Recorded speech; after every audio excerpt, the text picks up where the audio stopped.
V 11. kole jesenej časti futbalovej súťaže sa stretli na domácej pôde futbalisti FK Čadca a MŠK Žilina. Futbal sa skončil s výsledkom 2-1 po polčase 0-0. V prvom polčase mali domáci viacej príležitostí, z ktorých však nezapršalo. Gólové oživenie prišlo až v 63. minúte, keď Tomanica našiel kolmou prihrávkou Ignatišina a ten rozvlnil sieť za Gavlákovou bránou. Žilinská rezerva viedla 1-0.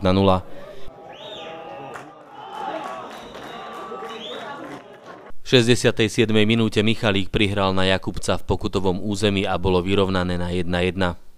V 88. minúte si loptu od Poliačka vypýtal Ignatišin, ktorý sa presadil cez nášho stopéra a vsietil rozhodujúci gól.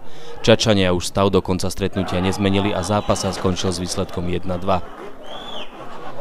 Tak určitě v první půli byla Čadca lepší mužstvo, přehrávali nás, měli víc šancí, neproměnili je, my jsme potom ve druhé půli tu hru vyrovnali a řekl bych, ke konci už bylo vidět, že přece máme víc fyzických sil a pak už i tam my jsme si vytvořili spoustu šancí a nakonec se nám podařilo to utkání prostě dotáhnout do vítězného konce, což jsem rád, protože zase musím říct, že když to srovnám s jinýma zápasama, tak tam jsme většinou byli lepší a nakonec jsme třeba odjeli bez bodu. Dneska bych řekl, že by tomu utkání minimálně remíza slušela, ale my jsme byli šťastnější. Co podle vás rozhodlo o zápase? Tak řekl bych, že určitě ten úvod utkání, kdybyste neproměnili prostě ty svoje šance, které jste měli, nebo aspoň neříkám, že vždycky šance, ale prostě spoustu takových zajímavých příležitostí. A pak řekl bych to, že naši hráči, jak říkám, v závěru utkání bylo vidět, že prostě jak jsou mladší, tak mají víc naběháno a na konci už prostě přece nějakou převahu si vytvořili. Tak určitě se to utkání hodnotí těžko, protože jsme ho prohráli a potřebovali jsme v tomhletom utkání zvítězit nebo minimálně remizovat, aby nám Bčko Žiliny neuteklo.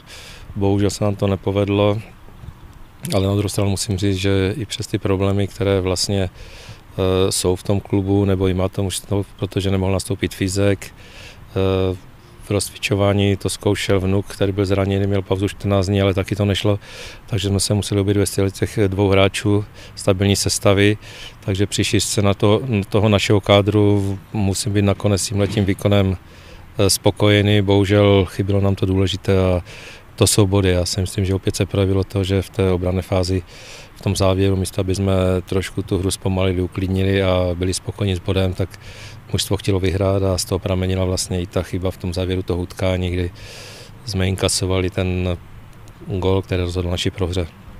Ale tak jak říkám, s výkonem mužstva až na některé maličkosti musím být spokojený a to jak po stránce bojovnosti, tak jsem se vypracoval i dostatek šancí nebo pološancí, které by jiné mužstvo určitě proměnilo ve více branek. Bohužel v současné době nám ten klid v té koncovce a ta kvalita asi chybí.